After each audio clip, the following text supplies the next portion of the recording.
Bonsoir, bienvenue dans le Club de la Presse sur Moselle TV, une des rares émissions du PAF qui tient ses promesses. La semaine dernière, je vous avais donné rendez-vous au printemps et nous sommes au printemps, c'est incroyable. Bonsoir Anaïg, hôte France Bleu. À vos côtés, Hervé Boggio, le Républicain Lorrain, bonsoir. Bonsoir à tous. Gris vêtu, ça vous va à merveille. Ouais, cette couleur va très bien aussi avec votre teint poivre et sel, n'est-ce pas, n'est-ce pas? De l'autre côté, alors on ne peut pas dire la même chose avec Vianney Huguenot. Bonsoir Vianney. Teint poivre et sel. Oui. Bonsoir Jérôme. Moselle TV et France Bleu et Fred Schnur, vous avez encore une chevelure pour l'instant pleine de couleurs. Mais je me soigne. Tout baisse. C'est des teintures, lui. Oui, oui. On a dit qu'on ne débinait pas ses petits camarades à l'antenne. Tout de suite, les coups de gueule ou de cœur des chroniqueurs.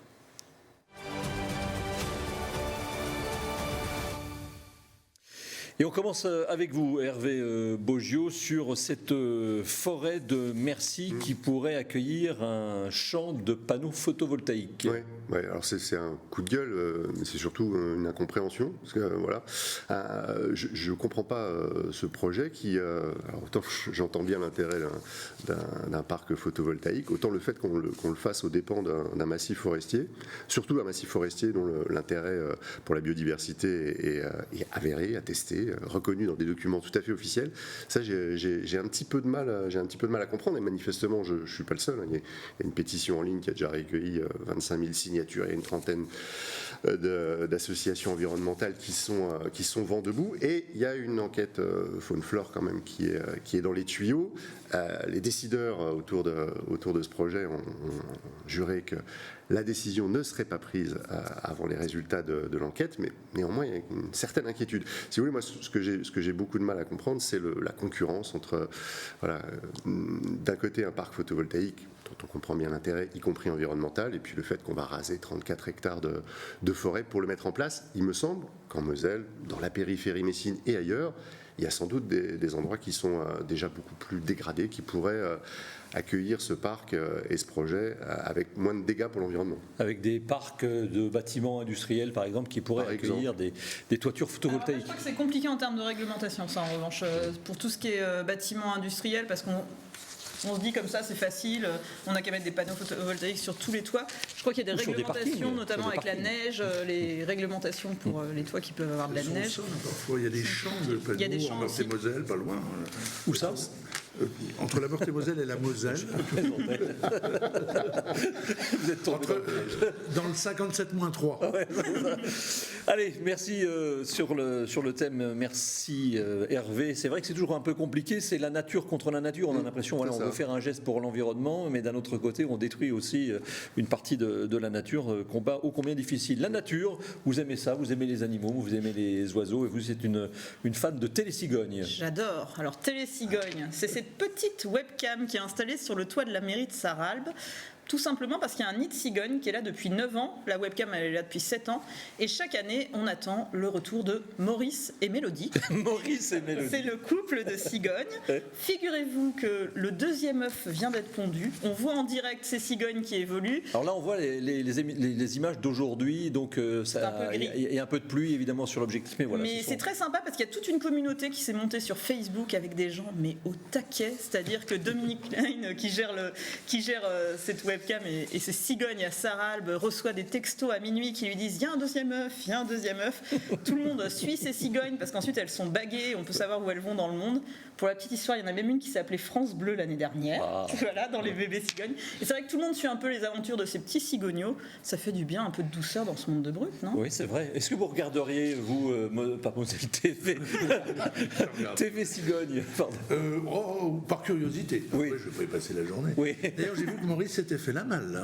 Alors, ils vont chercher à manger, ils drainent le nid aussi pour pas qu'en cas de pluie, les œufs soient noyés. C'est tout un écosystème. Les oiseaux, ils les préfèrent bien cuits avec Alors, j'ai l'impression d'être sur une chaîne nationale et d'être un peu le Cyril Hanouna. Alors, Évidemment, je suis plus fréquentable, évidemment, mais parce qu'on parle beaucoup de télévision, on est un peu dans Touche pas à mon poste, puisque vous allez nous parler, après TV Cigogne, vous allez nous parler de télévision. Donc, Moselle TV s'ouvre pour parler d'autres télévisions, et vous voulez nous parler, vous, d'un animateur, Frédéric Taddy, sur CNews, c'est ça, Vianney? Oui, tout à fait. Frédéric Taddy revient. Alors, sur CNews, bon, moi, je suis pas un grand fan de CNews, c'est pas ma tasse de thé, franchement, mais le retour de Frédéric Taddy, on sait qu'il a quitté RT France au moment, un petit peu avant la guerre entre la Russie et l'Ukraine, oui, en disant qu'il le faisait par loyauté pour la France. Alors pour ceux qui ne connaissent pas RT, c'est Russia Today, c'était la chaîne russe financée par les Russes. Par les Russes. Par les Russes, exactement.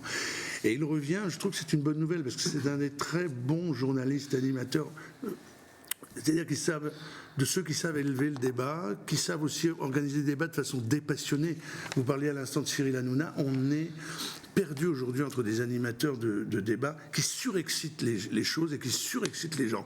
Et je trouve que Tadei fait partie de ces gens qui savent apaiser le débat, qui savent vraiment créer un débat de façon à ce qu'il ressorte des idées. Je trouve que c'est une bonne nouvelle qu'il revienne avec son émission Les Visiteurs du Soir. Bon voilà, pour vous dire les choses franchement, comme je l'ai pensé, dommage que ce soit sur CNews. Il a fait très longtemps, 12 ans sur France Télévisions. C'est dommage que France Télévisions n'ait pas une antichambre saisi l'opportunité de le reprendre. Pour rebondir. J'espère. Alors nous n'irons pas plus loin sur le sujet, parce que j'aimerais vous entendre, puisque j'invite celles et ceux qui nous regardent à vous suivre sur Facebook, où vos posts sont toujours excellents. Et j'aimerais vous entendre sur l'un des derniers posts que vous avez donc posté. Vous disiez, bref, heureux moment de nostalgie, je me méfie tellement de la présente époque, virgule, lisse, triste, cycliste. Que vient faire le cycliste dans l'affaire? C'est une provocation. Oui, évidemment. Je fais du vélo, j'ai des amis cyclistes. Mais mais derrière ça, il y a quand même une part, c'est de la provoque évidemment, mais il y a une part, je trouve assez rigolo. On a beaucoup critiqué les automobilistes, vous savez, les râleurs qui gueulent partout, qui klaxonnent, ouais, pousse-toi de là, toi. Et en fait, on a une génération de cyclistes qui arrivent qui sont exactement pareils, qui ne respectent pas le code de la route, qui passent n'importe où, qui vous injurient quand vous mettez le bout du doigt de pied sur leur piste cyclable, et on a cette nouvelle génération là qui arrive, et je trouve ça marrant de les tacler un peu comme ça. Voilà. On va dire que c'est gentil. Amis cyclistes, si vous nous regardez, soyez les bienvenus dans le club de la presse. Un autre coup de gueule lié à la télévision, décidément, véritablement très ouverte, la Moselle et Moselle TV sur le monde, sur le PAF. Vous, c'était une émission qui avait lieu, Frédéric Schnur, sur France Télé, France 2, je crois, Santé en France, avec un échange que l'on va écouter, et ensuite je vous propose de réagir. Vous ne voulez pas de ces infirmières de pratique avancée? On ne les veut sûrement pas en autonomie. On ne les veut pas en autonomie, on les veut bien en équipe avec nous, à notre main, mais on ne les veut pas en autonomie. Ça veut dire quoi? Qu'elles ne peuvent pas, au bout de 5 ans d'études, être suffisamment compétentes pour changer, pour renouveler une ordonnance? Parce que c'est pas juste un renouvellement d'ordonnance, ça, je m'inscris en faux par rapport à ça. Ça n'est pas un renouvellement d'ordonnance. Quand vous voyez un patient revenir dans votre cabinet pour, entre guillemets, un renouvellement d'ordonnance, vous faites un examen clinique, vous faites un point, vous regardez. Attendez, excusez-moi, je vais quitter mon costume d'animateur. Attendez, et je vais remettre ma blouse de médecin. Oui, et ben vous voyez quand vous avez un patient, quand vous avez un patient qui fait un rhume des foins tous les mois de mai, oui, et qui revient le mois de mai suivant, vous renouvelez une ordonnance. Je ne vais pas lui faire passer un scanner corps entier pour savoir s'il est encore allergique et qu'il a un rhume des foins le mois suivant. Ça s'appelle des renouvellements d'ordonnance. Et je ne suis pas sûr qu'il soit nécessaire de faire 15 ans d'études pour renouveler un antihistaminique. Je ne suis pas d'accord avec vous. Vous n'êtes pas d'accord? Je suis désolée. Frédéric, donc vous vouliez réagir sur cette passe d'armes entre Michel Simès, qui a à la fois son costume d'animateur et de médecin, et donc une autre personne dont je vais retrouver le nom. Sophie Bauer. Sophie Bauer, qui elle ne souhaite pas que les infirmières fassent certains actes seules, puisqu'elle souhaite qu'elles soient toujours, les infirmières ou les infirmiers soient toujours supervisés par un médecin. Oui, alors à la main, parce que les termes qui ont été utilisés par Sophie Bauer, qui est la présidente des médecins libéraux, elle-même est chirurgienne, et qui dit en gros, on veut bien que ça change, mais enfin, il ne faudrait surtout pas que ça bouge, et on a la main sur ces infirmières. Elles ont fait passer pour des incompétentes qui ne sont pas capables de signer un certificat de décès ou de renouveler une ordonnance pour un Doliprane. Et Michel Simès, effectivement, sort de ses gonds en disant, mais attendez, moi je suis généraliste, je pose la casquette de l'un et je reprends de l'autre. À quoi ça sert que moi je fasse ce genre de choses? Où est l'utilité? Et en fait, on assiste il y a 2-3 choses. La première, c'est un corporatisme qui refuse de changer et qui est en partie la cause, si ce n'est en bonne partie même, la cause des déserts médicaux et des difficultés qu'on a aujourd'hui à rencontrer un médecin, à rencontrer un spécialiste. Et en même temps, ce même corporatisme qui finalement, en ne voulant pas que ça change, ne se rend pas compte de ce qui se passe. Parce que je ne sais pas, vous et moi et les téléspectateurs et les téléspectatrices, n'est-ce pas, aujourd'hui, pour avoir un rendez-vous chez un spécialiste, tu peux attendre 6 mois, 8 mois, tu peux avoir l'œil comme ça, c'est pas grave. Et cette dame qui se permet... Ça vous a mis en colère. Ah oui, ça me met en colère parce que on rencontre tous une santé qui s'éloigne de nous en termes d'agenda, et elle qui, probablement, elle est chirurgienne, elle n'a jamais eu de problème, elle appelle un pote et puis elle a tout de suite un IRM, elle a tout de suite un truc, elle ne sait pas ce qui se passe en fait sur le terrain, et qui défend bec et ongle à moitié hystérique finalement quelque chose qui n'est pas dans la réalité. Il est temps que ces gens-là se mettent en face de la réalité. Moi, je vous conseille d'aller regarder ce débat, il est visible en replay sur France 2, vous faire votre propre idée. Je pense qu'il y a beaucoup de spécialistes là-dedans qui se disent on a peut-être d'autres choses à faire de bien mieux et laisser les infirmières exploiter des compétences. Voilà, c'était le coup de gueule du docteur Schnur ce soir dans le Club de la Presse. Tout de suite, le premier thème du club, très national aussi.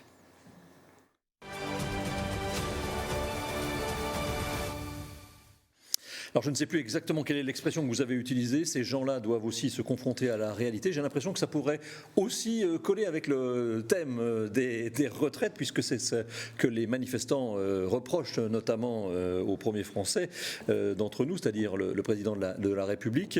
Donc il y a eu une 9e journée de mobilisation, et comme le dirait Gilbert Bécaud, alors pour les plus jeunes c'était un chanteur avec une cravate à pois, et maintenant qu'est-ce qu'on peut faire, Hervé Boggio? Manifestement, l'exécutif a choisi de faire le gros dos, si on en croit la prise de parole du président de la République.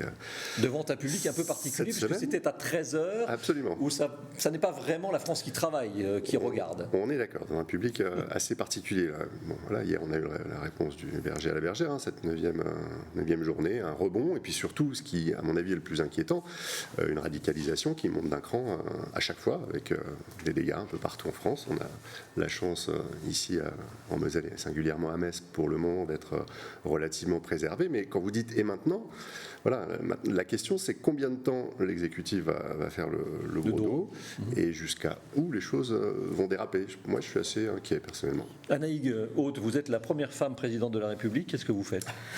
J'ai plein de choses à faire, dites donc. Dans ce sujet-là. Non, je pense que le problème, c'est qu'on a entendu un président qui nous dit en gros, les syndicats n'ont rien proposé. Je respecte tout à fait les syndicats. Et en même temps, on a l'impression qu'il n'écoute pas vraiment. Et alors après, il dit oui, il y a la légitimité des élections, et ça, sur le fond, bien sûr. Après, aujourd'hui, s'il y avait une dissolution, je ne suis pas sûre que le résultat serait le même. Il faut aussi l'entendre. Et il y a quand même, moi je suis assez d'accord avec Hervé, il y a un problème de tension. Et à un moment, c'est jusqu'à combien de temps va-t-il faire le dos rond, et peut-il même? Parce qu'à un moment, si ça devient trop tendu dans la rue, on ne peut pas rester comme ça. Alors c'est tendu dans la rue entre 1 million et 3,5 millions de Français selon évidemment les différentes sources. Alors ça n'est pas toujours pareil, hein. Vous avez 1 000 € sur votre compte ou 3 500 €, mais bon, on n'arrive toujours pas à compter les manifestants en France. En 2023, c'est toujours un problème, ça me fait toujours un peu sourire, mais la vérité, comme on dit souvent, est peut-être au milieu, entre deux.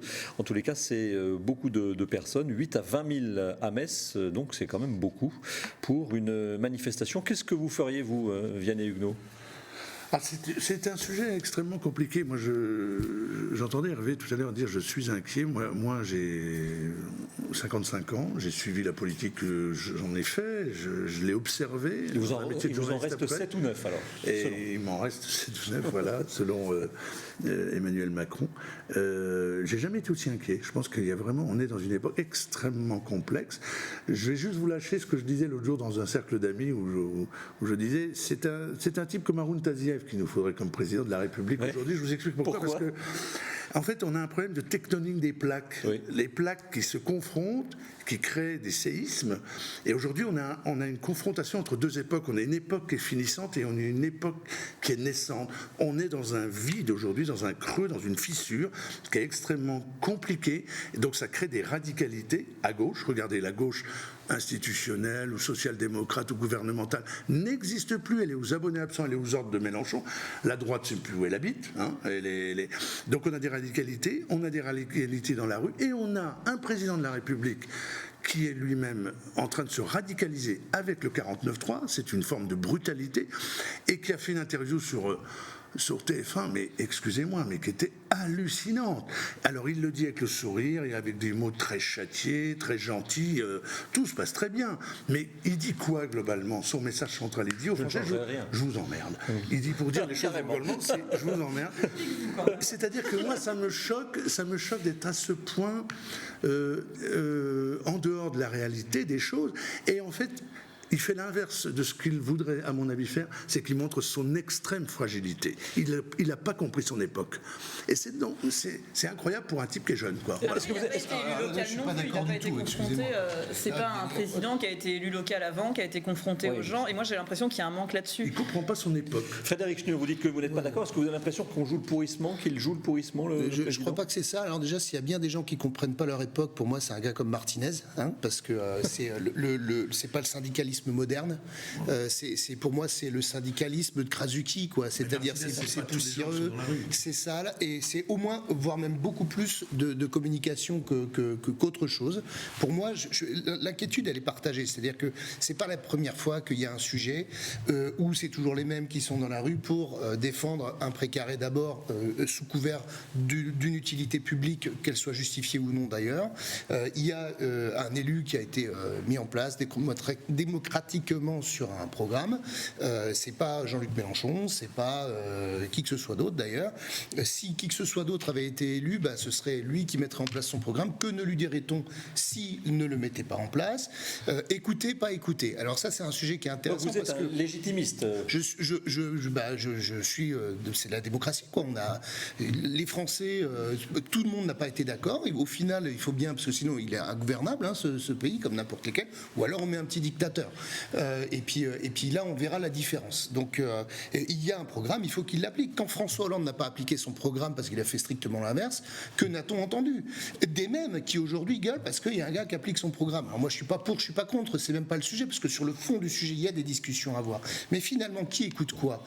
La rue, soi-disant la rue, en tout cas les syndicats disent vous devez écouter 1 million de personnes, en tout cas nous qui le représentons, et vous devez arrêter. Mais qui écoute pas qui? Personne ne s'écoute en réalité. C'est-à-dire, soit vous arrêtez, soit on continue, et l'autre dit moi je me suis engagé là-dessus, donc je continue. Personne ne s'écoute. La démocratie se joue dans la rue? En partie. Oui, alors c'est vrai qu'il ne faut pas écouter la rue. Est-ce que c'est logique? Non, c'est pas logique. On entend parler de démocratie participative, mais la participation, c'est déjà aller dans les urnes. Il ne faut pas forcément écouter la rue, mais la rue, elle exprime quelque chose. Et la politique, c'est aussi, excuse-moi, des contextes. Bien sûr. Il a quand même été élu dans un contexte extrêmement particulier face à l'extrême droite. Jacques Chirac aussi en son temps. Jacques Chirac aussi. Mais il y a une deuxième chose, Fred, juste pour te dire, une deuxième chose, les gens qui sont dans la rue, ils ne sont pas dans la rue pour les retraites. Il y a beaucoup de gens qui sont dans la rue parce qu'ils sont inquiets. Ils sont inquiets pour beaucoup de choses. Et ça, il ne l'a pas compris non plus. Hervé. Oui, je crois que, en plus, par rapport à ce que dit Frédéric, je suis assez d'accord sur le fait qu'il y a une légitimité de l'exécutif actuel. Personne n'en disconvient. Après, c'est la responsabilité des gens qui sont aux responsabilités d'écouter. Parce que c'est eux qui porteront, excusez-moi la répétition, la responsabilité de la manière dont ça pourrait dégénérer. Mais ça sent... c'est quoi? Écouter, c'est dire, d'accord, on arrête tout. Mais dans ce cas-là, il y en a qui sort dans la rue et qui râle, on arrête tout. Donc on ne fait jamais rien. Je veux dire, on en revient. Pas nécessairement, mais ça n'est pas à la veille de l'examen d'un projet de loi à l'Assemblée, dire sur les 64 ans, circuler, il n'y a rien à voir. Est-ce qu'on va vers un conflit à la mode de Gilets jaunes, avec des opérations qui vont durer 1 an, 2 ans, et puis qui vont peut-être s'étioler dans le temps? Est-ce que c'est ça que le gouvernement et Emmanuel Macron recherchent? Anaïs. Après, c'est une technique, mais moi je suis pas sûr que ça puisse tenir dans le temps. Après, à un moment, il y a aussi une réalité financière qui fait que les gens vont pas non plus se mettre en grève pendant 1000 jours parce qu'il y a des réalités financières. Il y a quand même une grosse grogne. Et je sais pas, moi je trouve prendre le risque on se dit ça s'étiole dans le temps, ok, c'est aussi prendre un risque un peu de sécurité publique, parce que si ça dégénère, Après, la sortie, finalement, elle est probablement sur la pénibilité, sur là où il y a vraiment des points de blocage. À discuter. Allez, le dessin de l'Indingre qui lui est allé un tout petit peu plus loin, puisque dans l'ouest de la France, un certain nombre de stations essence sont touchées par la pénurie. En moyenne en France, 15% seulement des stations sont touchées pour l'instant. Moselle, pénurie de carburant en vue. On fera comme d'hab, on ira au Luxembourg. Tout de suite, le deuxième sujet, un sujet qui est très olympique.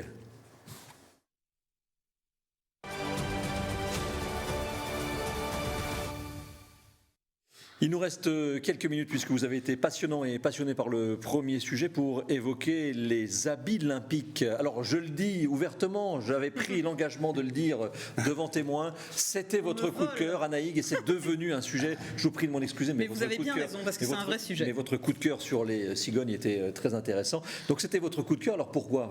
Alors je le rappelle, c'est une compétition donc pour les personnes atteintes de handicap. Ce sont les Jeux olympiques, on va dire paralympiques des métiers, avec quand même plus de 400 personnes qui sont présentes à Metz, venant de plus de 20 pays différents. Parce que je trouve que c'est vraiment tout bénef pour tout le monde. Pour Metz, pour la Moselle, ça nous fait rayonner, on accueille des délégations d'autres pays. Et ensuite, je me dis, pour le monde du travail, c'est peut-être des choses comme ça qui vont faire bouger les choses, qui vont dire, regardez cette personne en situation de handicap, elle travaille très bien, on peut adapter son poste finalement parfois assez simplement, alors que c'est peut-être quelque chose qui fait très peur parfois aux chefs d'entreprise qui se disent, ça va être compliqué. Là, on voit des gens qui sont passionnés, qui bossent bien, et ça peut faire un message d'exemplarité. Hervé, c'était une manifestation destinée à la Russie, oui. Et puis il y a eu ce conflit et Metz l'a récupéré. Alors ça coûte 7 millions d'euros pour que ça se passe en France, mais là on n'en parle pas, mais c'est un bon coup réussi par la France. Je crois, oui. Ça offre, Anaïg vient de le dire, ça offre une très belle visibilité à la ville. Et puis voilà, on est sur le contraire du sujet précédent, c'est-à-dire que là on est sur quelque chose de non segmentant, très œcuménique, et je trouve que c'est très très intéressant ce qui se passe à Grigny en ce moment. Oui, il y a une expression que j'aime beaucoup que les gens du milieu associatif qui ont en charge les personnes porteuses de handicap utilisent, ils les qualifient de autrement capables. Et je crois que sur une manifestation comme cela, on va avoir une très belle démonstration du fait, effectivement, que ces personnes sont autrement capables. Et nous aurons de manière spectaculaire. Au moins un Mosellan, je crois qu'ils sont deux. Sébastien Potvin, qui est du côté de Sarrebourg, qui est très doué dans la création de magnifiques bouquets on voit les images à partir de fruits et légumes, me semble-t-il. Alors il s'appelle Potvin, je pense qu'il n'aurait pas pu faire carrière dans l'immobilier ou bien dans la politique. Oui, ça aurait été compliqué. Mais c'est une belle compétition. Comme le disait Hervé, vous le disiez aussi, dans une France un peu qui se recherche un Haroun Tazieff, là il n'y a pas de confrontation de plaques. C'est formidable, je trouve, pour la France, pour la Moselle. Je veux dire, c'est une magnifique image. Il ne faut pas oublier que la diversité dans les entreprises, les chefs d'entreprise le disent, la diversité quelle qu'elle soit, c'est un moteur dans les entreprises. Et puis je trouve ce qui est formidable aussi, c'est qu'on remet sur le devant de la scène la notion de métier. Et les métiers, il faut les remettre à l'ordre du jour. Aujourd'hui, où tout le monde parle un peu, dit un peu n'importe quoi, vous savez, il y a des coachs de bidule, de trucs un peu partout. Les métiers, c'est important. Attention parce que vous faites assez ancienne France, ce que vous étiez en train de dénoncer tout à l'heure. Non, je n'oserais pas aller jusque-là. Mais attention quand même. Frédéric, précisons aussi que cette compétition, donc les habits olympiques, se déroule en même temps que les World Skills, les sélections pour la compétition des métiers. Donc il y avait une sorte de bonne conjonction pour que tout se passe à Metz. Alors, je vais peut-être paraître bizarre, mais moi ça m'énerve. Ça peut paraître bizarre parce que je suis dans le genre doux comme un agneau, j'ai toujours à me taire. Non, en fait, Pâques, évidemment. Ce qui m'embête, on va dire, c'est qu'on n'arrive pas encore à le faire ensemble. C'est-à-dire qu'on est encore dans chacun de son côté. Et ce qui m'intéresse, moi, alors j'ai été éveillé à la chose par un ami qui est chef d'entreprise, qui s'appelle Maxime Viry, qui est un Lorrain, qui est vraiment chef d'entreprise, mais polyhandicapé. Et en fait, on est encore obligé de les mettre en exergue. En fait, fait, ce sera mieux quand on aura la partie sera gagnée. Finalement, quand il n'y aura plus cette question, quand ces compétitions se joueront ensemble, comme les Jeux Olympiques et Paralympiques qui se déroulent la même semaine pour moi sur les mêmes stades et qu'on est les alternants, c'est là qu'on aura gagné. Et donc, c'est formidable. Je m'oppose absolument pas à la chose, bien entendu. J'espère que le propos est bien compris. Et je pense qu'il nous reste encore du taf, donc ça participe à montrer qu'en fait, voilà, on a tous un taf. Mais il reste encore un peu de chemin à parcourir. Et là, ils sont côte à côte. Oui, ils sont côte à côte. C'est déjà ça, dans un même espace. C'est vrai. Le dessin de Lindingre avec un humour grinçant, évidemment, de Lindingre, car on a souvent besoin d'un plus petit que soi, dit le maître des cérémonies. Et derrière, le public répond « Quel abruti !» Voilà, le message est clair. La citation du jour, comme à chaque fois depuis quelques semaines, je tente de vous faire deviner quel en est l'auteur. Le magnolia n'a d'autre rival que le palmier qui balance auprès de lui ses éventails de verdure. Claude François ? C'est un gros romantique, un grand romantique, 19e siècle. Très bien. Un grand romantique. François-René de Chateaubriand, avec son mémoire d'outre-tombe, ses mémoires d'outre-tombe, qui sont parmi les livres de chevet que vous avez évidemment tous lus. Bien sûr, oui, bien sûr. Merci, il y a longtemps. Merci d'avoir participé à cette émission spéciale printemps, et on se quitte avec un générique légèrement remodelé qui fera plaisir à Anaïk Schnur. On n'est pas en Anaïk Haute, qui avait un peu deviné ma pensée. À la semaine prochaine.